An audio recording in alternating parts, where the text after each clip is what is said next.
I'm Mehdi Hassan, and I've come here to the Oxford Union to go head-to-head with Zhang Weiwei, the best-selling Chinese author who says his country doesn't need and doesn't want liberal democracy.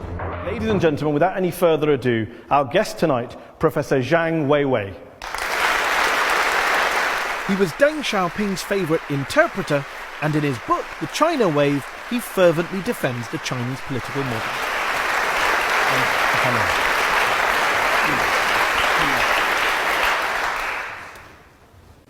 Weiwei, when you say in your book, The China Wave, which has sold more than 1 million copies globally, that it's, quote, unimaginable that most Chinese would ever accept multi-party democracy, I wonder, are you speaking on behalf of the 1.3 billion people of China, or are you actually really speaking on behalf of the 25 members of the ruling Politburo?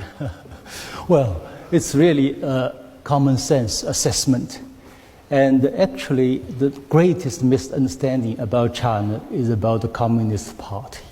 I use equivalent something, the Chinese Communist Party would be very similar to an amalgamation of all major political parties in UK together. In the end, they reach consensus and work on consensus. You've claimed that liberal democracy would be, quote, miserably wrong for China. Is liberal democracy miserably wrong just for China, or are you saying it's wrong for everyone?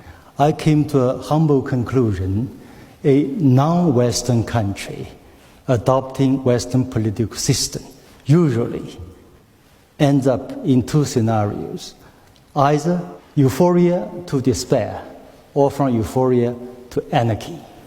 How do you feel the Japanese feel about that? Or the Indians, or the South Koreans, or the people of Taiwan, all of whom are in non-Western societies and happily enjoying liberal democracy, of varying degrees, but liberal democracy essentially. In the case of Japan, its industrialization was not achieved under democracy. It's under imperial ruling system. With my respect, a lot of respect for India, I've been to India many times. You look at the gap between India and China. We start at a similar level. Now, China economy almost 5 times bigger. Life expectancy 10 years longer. That's not what you said. You said that if you embrace non-Western democracy, you end up in anarchy. India's clearly not anarchy. India is actually only second to China in terms of poverty reduction. It's had a very good record of poverty reduction. It's lifted hundreds of millions of people out of poverty. Yes, it's not doing as well as China, but it's not in anarchy, is it? It's perfectly happy switching governments. Either two scenarios. The other, Libya, Iraq, Afghanistan, Haiti, Liberia, the list goes on. Yeah, although those societies are based on kind of foreign invasions and interventions. Whenever around the world dictators are toppled, people take to the streets. Have you seen any protesters anywhere in the world say, give us the Chinese system? How come it is that the rest of the people in the world don't seem to agitate? They do agitate for democracy, even in non-Western societies like Iraq, like Libya. Agitated also by the Western media, which is still predominant in the world. But it doesn't matter. We believe the model cannot work in other countries, the Western model. And here's my question. If the Chinese model is as good as you say, brings about competent leadership, why not trust the people? We trust a lot of people. Yes. A lot of people. That's true. Well, 1.3 billion people, you could trust 100, that's a lot, but it's that's not true. a lot It's relative. more than the combination of total people population in the West. China's performance is better, arguably, than all the rest of Asia combined over the past 3 decades, especially on issues of greatest concern to the Chinese people. You say China is distinctive. I think you talk about a civilizational state. Tell me what that is. It refers to a case where you have the world's longest continuous civilization amalgamated with a super large modern state. Okay. If your argument is China is too distinct, too different, too non-Western to be democratic, how do you explain Taiwan? Taiwan, which you regard as part of China. Yes. They perhaps don't. 98% Han Chinese, compared to China, which is 92% Han Chinese. So it's even more Chinese than China. That's true, yeah. Multi-party democracy, free press, 5 times the GDP per capita ahead of China. They're doing fine with democracy in Taiwan. I'll give you another figure. The civilizational state hasn't stopped Taiwan from being democratic. Taiwan has a population smaller than Shanghai, 23 million. Okay.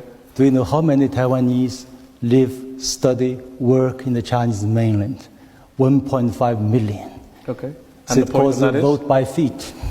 As simple as that. I mean, Taiwan is a typical case of failure. you just look at the polls, how disappointed people are.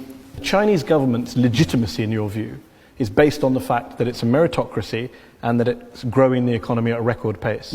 That's one of the main reasons. Let me ask you this then. Do you accept, for the purposes of argument, if growth stops, then the Chinese government's legitimacy, the Chinese model, is gone? No, I don't think so. The point is, don't forget, the People's Republic of China is not East Germany. It's a product of 22 years of armed struggle. And after 1949, 2 wars with the United States, Korean War and the Vietnam War. Without general people's support, this kind of wars cannot be. And are you ruling out? And are you ruling out democracy in China, liberal democracy in China, forever? Or are you saying at this stage in our development, it's not something we want? Maybe down the line. No, we know West 10 times better in general than the West know about China. Because we have about 3 million students studying abroad, 2/3 return. With respect, that wasn't my question. Yeah. As a result, we really look beyond the Western model. We have found so many problems. Okay, so I'll take that as a no. You have your strengths. Okay, so I'll take that as a no.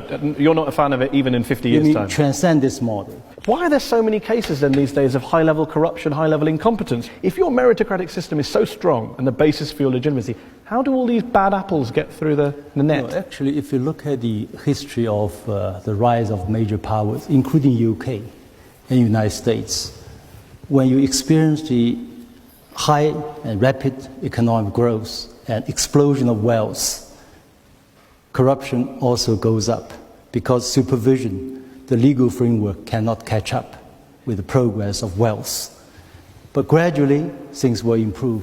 Without a free press, for example, a totally free press, how can you hold a government to account? It's totally arbitrary. The state, the party decides who is and isn't corrupt. Compare China with other major large developing countries, transition economies, Russia, Ukraine, Egypt, but why compare Brazil? with those countries? Why not compare with Western countries? You just said you're going to transcend the Western model. According to Transparency International's corruption index, which I'm sure you're familiar with, China is ranked as the 80th most corrupt country in the world, behind every single Western liberal democracy, including poor old Italy.